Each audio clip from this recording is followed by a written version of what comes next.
Your dog leaned against you today. Maybe this morning while you were standing in the kitchen. Maybe last night on the couch. You probably leaned back or reached down and patted them and thought nothing of it. A behavioral researcher watching that moment would have thought something very different. Not because you did anything wrong, because you were reading the wrong signal entirely. The lean is not what you think it is. And what it actually is tells you something about your dog that most owners spend years never knowing. Here is what the research actually shows. Most people assume the lean is affection. Simple, obvious, pure. Your dog loves you, your dog wants to be close to you, your dog leans. That is the natural read. It is also incomplete in a way that changes everything. In 2009, researchers at the University of Helsinki began tracking physical contact behaviors in domestic dogs. Not play, not feeding, passive physical contact. The lean, the pressed flank, the body held against the owner's leg while the dog appears calm. What they found was that the lean was not uniform. The same dog leaning against the same person could be expressing three completely different internal states. The behavior looked identical from the outside. The neurology behind it was not. The first state was secure attachment. This is what most owners assume they are seeing.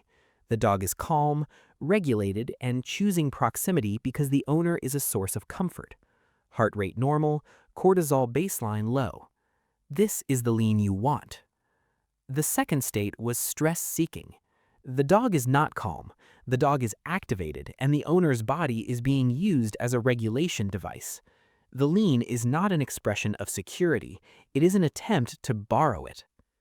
The third state was something the researchers called proximity-dependent anxiety. This is the one that almost no mainstream pet content ever discusses.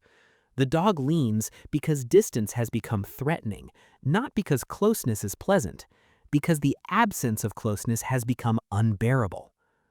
Three states, one behavior. That is the problem. The study that clarified this further came from Eötvös Loránd University in Budapest in 2018. Researchers there were mapping what they called the secure base effect in dogs, the same attachment framework used to study human infants. Dogs, like children, use their primary attachment figure as a launching point. They go out, they explore, they return. But what the Budapest data showed was a pattern that no one had predicted. Dogs that leaned most frequently against their owners during passive moments were also more likely to exhibit what the researchers called hypervigilant proximity maintenance. They were not more relaxed with their owners. They were more anxious without them. The lean was not evidence of a dog that felt safe. For a significant portion of the dogs in the study, it was evidence of a dog that had organized its entire stress regulation system around one specific body: yours. The dog that leans against you in the kitchen is not always saying, "I love being here." Sometimes it is saying, "I do not know how to be okay when you are not here." That distinction matters because those two dogs need completely different things from you. There is a physical marker that separates these states, and it is invisible unless you know where to look. In 2014, a team at the University of Lincoln published research on canine stress indicators during owner-dog contact.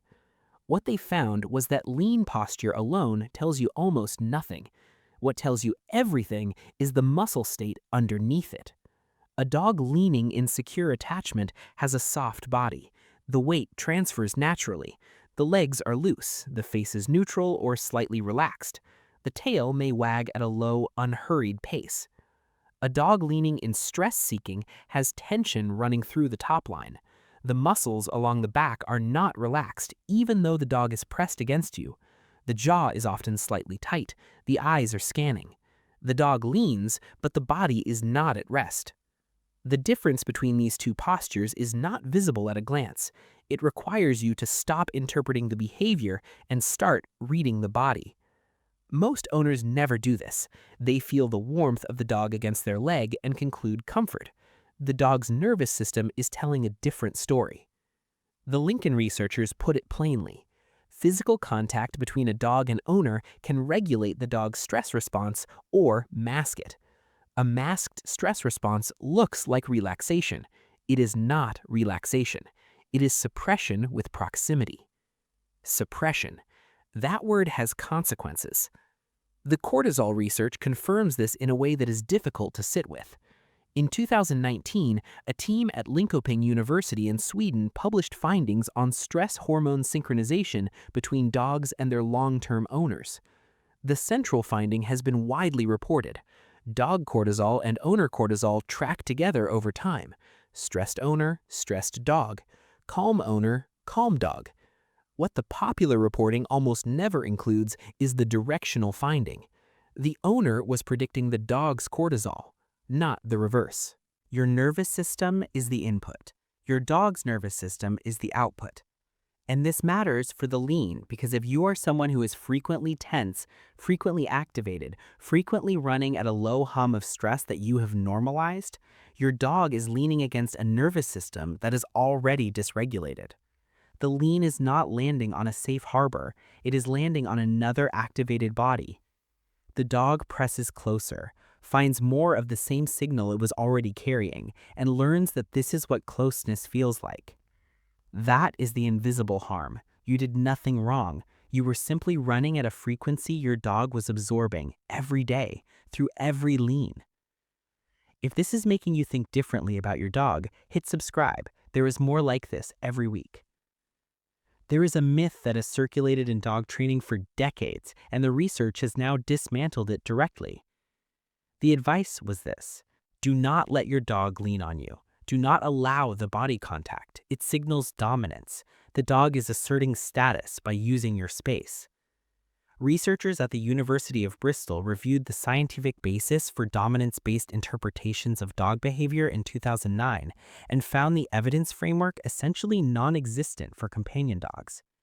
The lean is not a dominance display. It never was.